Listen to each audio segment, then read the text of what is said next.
Bien, on reprend donc après une courte pause sur les données. Donc on a vu, je résume, on a vu les symboles visuels. On a vu qu'il y avait 7 types de symboles visuels. On a vu également que ces symboles visuels pouvaient avoir un ordre. Certains pouvaient ne pas avoir d'ordre. Et puis d'autres, finalement, en fonction de la manière dont on va les articuler, les agencer, eh bien, ils peuvent produire soit de l'ordre, soit une absence d'ordre.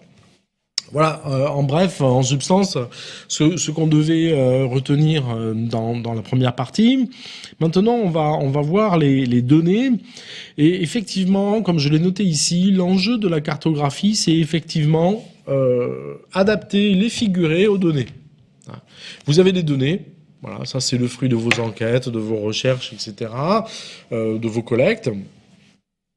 Et vous êtes amené à devoir les représenter graphiquement pour accélérer votre message. Et bien pour ça, il existe des règles précises, je les ai évoquées, donc j'y reviens pas. On va donc aborder les types de données qui existent. C'est-à-dire qu'en fait là, ce que je vous propose, c'est d'identifier quels sont les types de données qui existent, que nous manipulons tous les jours, parce que l'identification de ces types de données va nous donner une grille de lecture sur la manière dont on doit effectivement les traiter graphiquement. Donc c'est très important de dire, non seulement de dire j'ai des chiffres sur des populations, ok, mais cela ne va rien vous dire de la manière dont vous devez choisir un figuré. Donc c'est en identifiant la nature des données que vous saurez finalement quels sont les figurés que vous devez utiliser précisément. Donc je commence. Alors il y a deux catégories bien distinctes. Il y a d'un côté ce qu'on appelle les données quantitatives. Donc ça, ce sont des données, comme son nom l'indique, chiffrées, avec des données chiffrées, numériques, etc. Et des données de type qualitative, où là, contrairement à la précédente, il n'y a pas de données chiffrées. Voilà. On est sur des sentiments ou des représentations non quantifiées. Donc par exemple, soleil, couvert, pluvieux.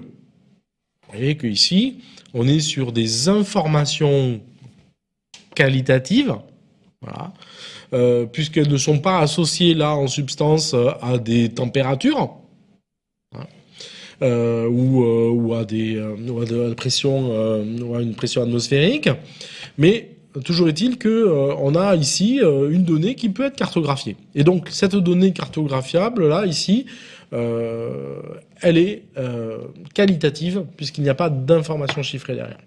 Alors dans le qualitatif, commençons par le plus simple, nous avons l'ordinal.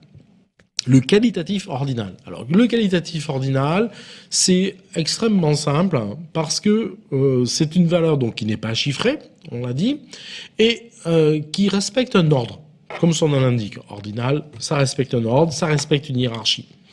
La donnée en tant que telle n'est pas chiffrée, mais elle est agencée selon un ordre précis. Et donc ça va être par exemple comme vous le voyez ici sur cette carte, une carte des départements susceptibles d'être frappés par la sécheresse cet été, où on a une variation ici, un ordre très probable, possible. On est d'accord qu'il n'y a pas de chiffre. C'est une perception, une représentation, une évaluation, voilà, non chiffrée. Une projection, d'ailleurs en l'occurrence, et donc ici on a une variation qui est utilisée, qualitative ordinale, pour représenter ce qualitatif ordinal. Vous voyez ce qu'on a utilisé ici, puisqu'on est sur des aires, on va utiliser, il y a un ordre, on peut très bien utiliser ici la variable visuelle couleur, puisqu'on a rouge, orange, jaune. Donc une variable visuelle couleur ordonnée, qui donc du coup correspond à une donnée ordonnée elle-même, et donc ça fonctionne parfaitement. C'est assez simple. Le qualitatif nominal, ça c'est l'autre catégorie du qualitatif. Contrairement à la précédente, nous sommes sur des données qui sont non ordonnées. Il n'y a pas de hiérarchie.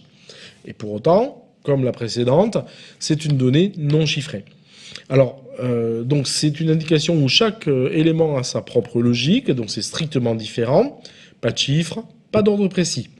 Donc, par exemple, ici, on utilisera pour représenter graphiquement des données non ordonnées, eh bien, une variable visuelle couleur pure. Donc là, effectivement, on a différents types de couleurs qui permettent en fait de bien visualiser que nous avons des langues strictement différentes.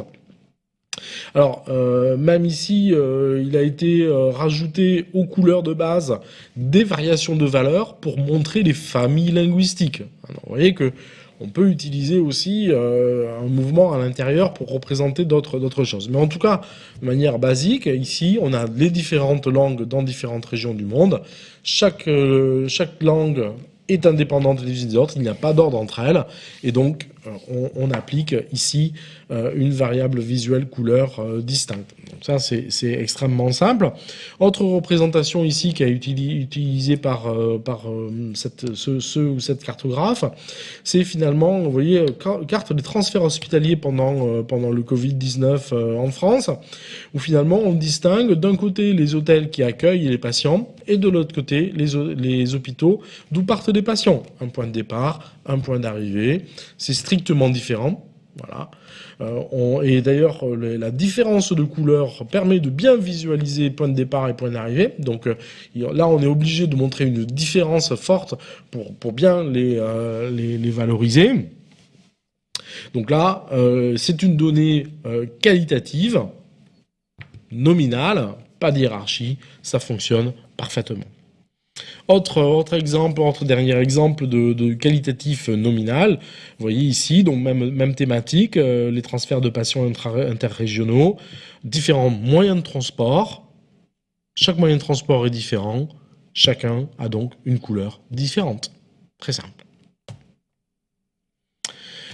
Passons maintenant au quantitatif. Alors le quantitatif, il dispose de deux types de variables.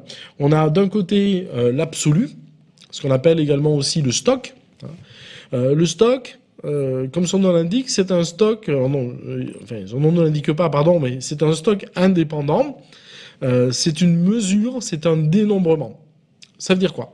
Ça veut dire que c'est une donnée qui se suffit à elle-même. On n'a pas besoin d'autres informations pour pouvoir obtenir cette donnée. Qu'est-ce que ça veut dire? Ça veut dire que vous pouvez, sur cette vidéo, compter le nombre d'objets qu'il y a devant moi. Vous avez juste une opération mentale qui est constituée d'addition. Voilà. Et en fait, vous avez besoin d'aucun autre élément spécifique, d'un autre élément chiffré, pour pouvoir effectivement faire ce comptage. C'est donc une approche directe. Un simple comptage, un simple dénombrement permet de le faire. Pour prendre un exemple, la valeur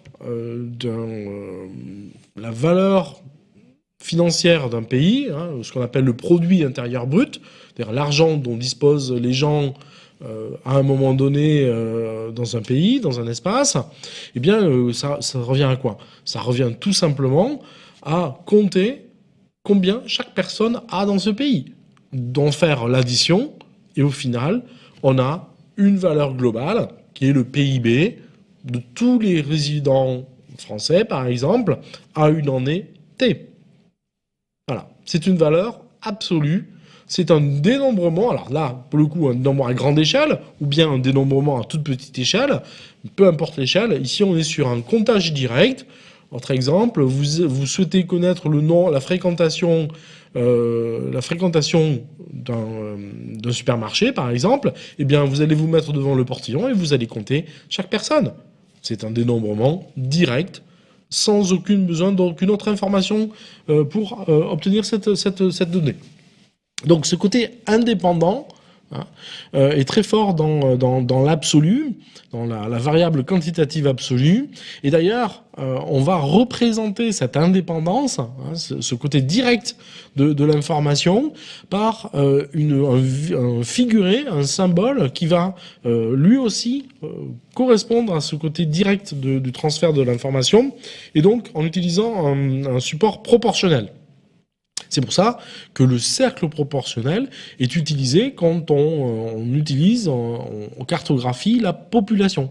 La population, c'est un stock indépendant, c'est une variable absolue, et donc pour transmettre ce côté indépendant de la donnée, on va utiliser un cercle que l'on va pouvoir directement mesurer. Sur une carte, si je mesure chacun des cercles avec un double décimètre, eh bien je vais avoir directement la proportionnalité de ma valeur, et donc on a ce côté effectivement de transmission indépendante de l'information. Donc, retenons que pour l'absolu, c'est un comptage direct sans intermédiaire. Et vous imaginez bien que, en ce qui concerne le quantitatif relatif, ou ce qu'on appelle dans certains cas le ratio, eh bien, pour certains logiciels, je veux dire, eh bien là ici, nous sommes face plutôt à une donnée qui a été transformée. On a, dans certains cas, changé l'unité. Ce n'est plus des euros, ça va être une moyenne d'euros. Par exemple, un indice, un coefficient, une moyenne, un rapport, un pourcentage, tout ça, ce sont des stocks dépendants. C'est une variable dépendante. Alors pourquoi elle est dépendante? Je vous donne un exemple très simple. Pour connaître dans une classe le pourcentage de femmes, eh bien, j'ai non seulement besoin du nombre de femmes, mais j'ai aussi également besoin du nombre d'hommes. Et c'est ces deux données qui me permettront d'avoir ma variable relative. Ma variable relative est issue d'un calcul qui va transformer les valeurs précédentes, qui vont leur appliquer un calcul, en tout cas qui va procéder à une transformation, une synthèse parfois, pour obtenir une nouvelle valeur. Donc mon stock, vous le voyez bien, mon stock pourcentage de femmes, pourcentage d'hommes, en fait, est un stock qui dépend lui-même d'un autre stock. Donc, vous voyez, cette dimension de dépendance, elle est très forte dans le relatif. Une moyenne, finalement, une moyenne, c'est l'addition d'un certain nombre d'éléments divisé par ce même nombre d'éléments. Un autre exemple, une densité d'habitants. On fait souvent des cartes de densité de population. Une carte de densité de population, qu'est-ce que c'est? Une densité, c'est des habitants divisés par les kilomètres carrés. On a d'un côté une population, de l'autre côté une surface. On fait la division entre les habitants et la surface, et ça nous crée une autre valeur qui est la densité. Et densité, elle a sa propre unité de mesure. C'est habitants par kilomètre carré. Donc, vous le voyez ici, dans le relatif, on est sur des données qui ont été calculées, transformées, l'indice de Gini, que vous connaissez peut-être, l'indice de développement humain, des moyennes, des rapports, des coefficients 100, base 100, voilà. C'est typiquement des données relatives parce qu'elles ont été ramenées à un point de comparaison. Donc voilà pour parler de ces différentes valeurs, types de données. Alors on reprend peut-être, on résume ces différents éléments. Le qualitatif ordinal, eh bien vous le voyez, on va utiliser de tout ce qui transmet de l'ordre, voilà, sans aucune exclusion. Donc la taille, la valeur, la couleur, la valeur. On peut parfois, éventuellement, dans certains cas, utiliser la texture, mais vous avez compris que je suis très réservé sur l'usage de la texture, en tout cas dans certains cas. On peut utiliser une texture qui en fait est une représentation qui est une variation de valeur. On est bien d'accord que ici, dans cet exemple-là, c'est pas la texture en tant que telle qui est importante, c'est surtout le fait qu'elle transmette de la valeur. Donc en réalité, c'est plutôt au final une variation de valeur dans ce cas précis. Mais peu importe, tout ce qui va permettre de transmettre un ordre est le bienvenu dans le qualitatif ordinal. Quand on va faire des cartes nominales, à ce moment-là, on va utiliser évidemment des variables qui ne transmettent pas d'ordre. Donc la forme, évidemment, petit grain de riz, petite usine, petit hôpital, donc le sais-je encore, voilà, l'univers des différenciations. La couleur non ordonnée, évidemment, la forme toujours, l'orientation éventuellement. Voilà. Et j'aurais pu même rajouter ici la texture, voilà, qui elle, effectivement, en général, est plutôt bien adaptée au nominal où il n'y a pas de hiérarchie. En ce qui concerne le quantitatif relatif, pardon, eh bien, vous le voyez que on exclut tout ce qui est élément proportionnel. Donc, on va avoir essentiellement ce qu'on appelle ce que j'appelle moi ici des aplats colorés. Hein, mais c'est valable essentiellement quand on est dans des implantations d'air. Hein, donc vous le voyez ici, aplat de valeur, aplat de couleur. On peut utiliser, vous voyez ici, la texture pour transmettre une valeur. Et attention, point d'exclamation. Valeur également. En ligne, on va utiliser de la valeur, on va utiliser de la couleur, ou de la couleur variée en valeur, hein, avec une variation de valeur, etc. Donc tous ces éléments que vous connaissez. Et enfin, quand on a une donnée de type absolu, eh bien, on est tenu d'utiliser uniquement la variable visuelle taille dans ces différents types de représentations, mais ça ne sera uniquement que la variable visuelle taille. Si vous devez retenir quelque chose, retenez tout de même que les symboles proportionnels sont réservés à la variable absolue et ordinale. C'est ici, par exemple, alors, oui, un élément que vous pourriez me dire, si on avait un échange direct ensemble, c'est que finalement, dire, mais votre règle, bon, elle est peut-être intéressante, mais en quoi se justifie-t-elle ? Qu'est-ce qui justifie que, pour l'absolu, je dois effectivement utiliser le cercle proportionnel ? Vous m'avez parlé d'indépendance, de proportionnalité, etc. Très bien, mais je vais essayer de vous montrer pourquoi c'est utile d'utiliser ici dans certains cas le cercle proportionnel, la variable visuelle taille, et dans d'autres cas plutôt l'aplat coloré. Je vous donne un exemple ici d'une carte erronée. Il y en a plein, hein. Personne n'est parfait, nul n'est parfait. Donc le coronavirus en Europe, voilà, toujours le même exemple. Vous avez ici une carte qui est erronée. Pourquoi ? Parce que nous avons un nombre de cas. Donc, un nombre de cas, c'est simplement un comptage. Hein. On a envoyé des gens dans les hôpitaux et on a compté le nombre de personnes alitées. Bien. Donc, c'est un comptage direct, c'est un stock indépendant. Bien.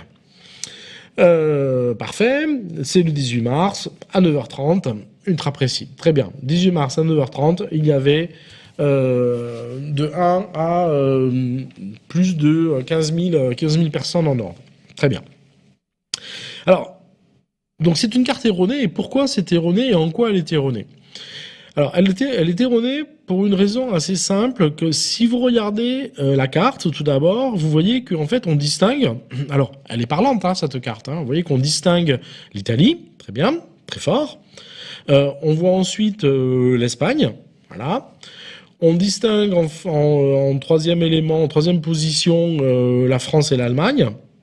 Et enfin, on voit le Royaume-Uni, l'Angleterre en l'occurrence, un certain nombre de pays, enfin plutôt les pays de l'Est et le Portugal. Donc la hiérarchie, on la mesure parfaitement du point de vue du traitement des couleurs, il n'y a pas de souci. Sauf que il y a une difficulté ici, c'est le fait d'avoir traité en aplat de couleurs, ça a obligé à faire des classes.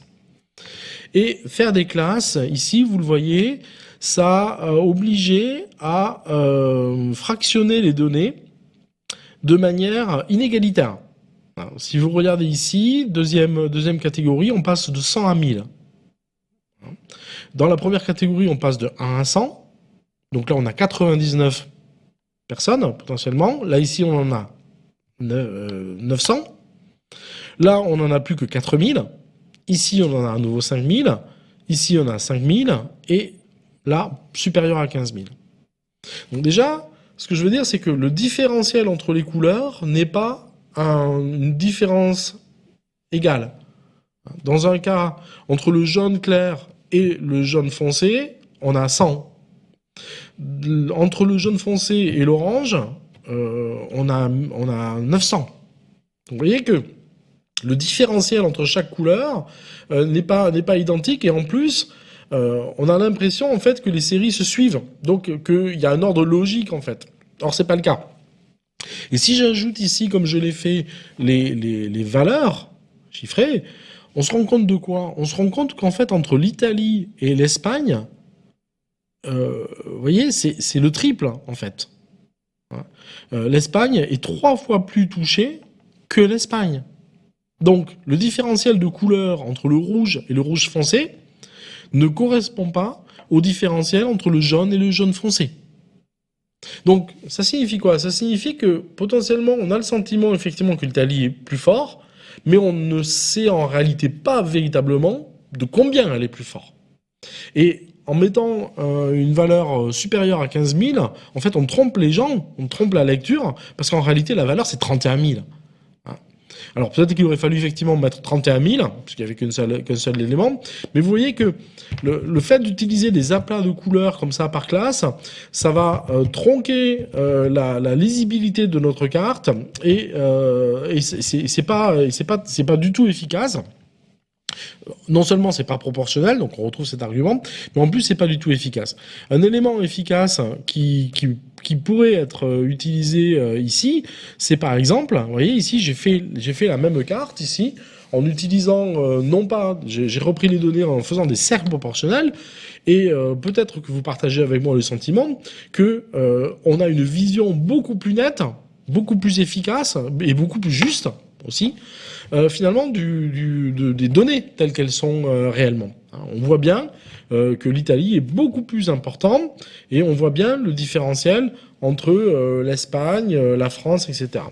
Donc une approche finalement beaucoup plus directe, beaucoup plus efficace que celle qu'a pu nous proposer les aplats colorés en réalité. Donc tout ça pour vous dire que quand on a un stock indépendant, eh bien, cet aspect de différentiel entre nos valeurs, elle apparaît beaucoup mieux quand on fait un traitement en variable visuelle taille.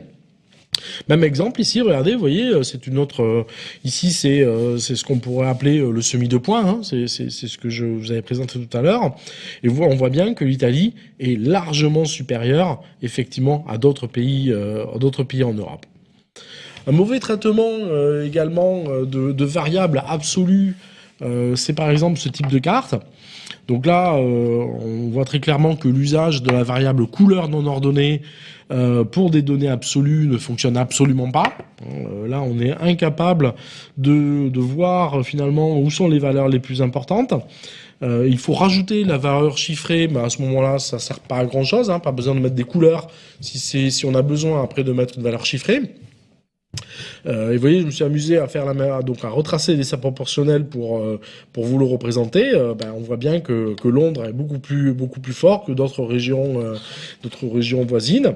Et effectivement, un mauvais usage des variables de couleur est donc très très important à être vigilant. Donc voilà, nous avons fait le tour en fait de ces différents éléments. Donc ici, je synthétise en type d'implantation et selon les types de données, les différents symboles visuels que vous pouvez utiliser. Donc je résume, quantitatif absolu, c'est la taille, quoi qu'il arrive, quelle que soit l'implantation. Quantitatif relatif, c'est la valeur et la couleur ordonnée, quoi qu'il arrive.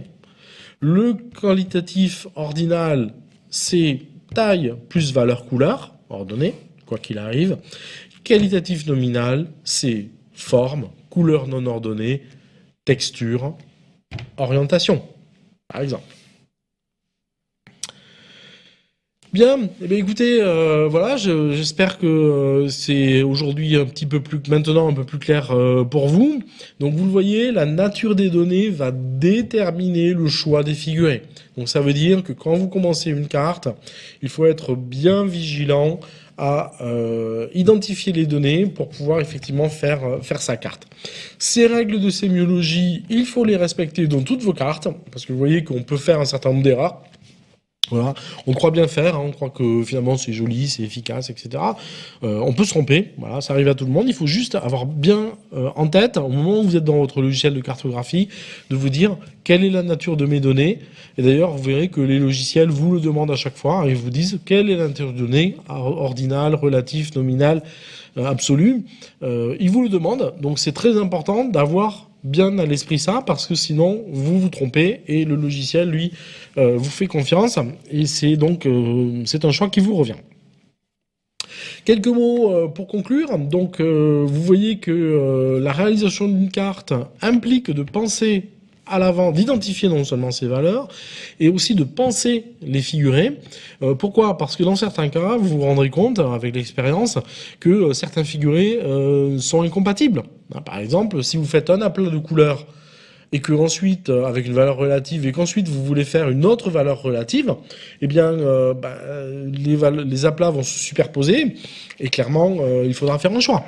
Ça ne pourra pas être les deux valeurs relatives simultanément. Ou alors, il faudra jongler. C'est possible aussi, mais voilà, il y a des contraintes matérielles de la carte dues à son langage visuel, qui est important de bien visualiser, penser à avoir une valeur absolue, une valeur relative. C'est toujours important, les deux sont souvent reliés, ça aide fortement.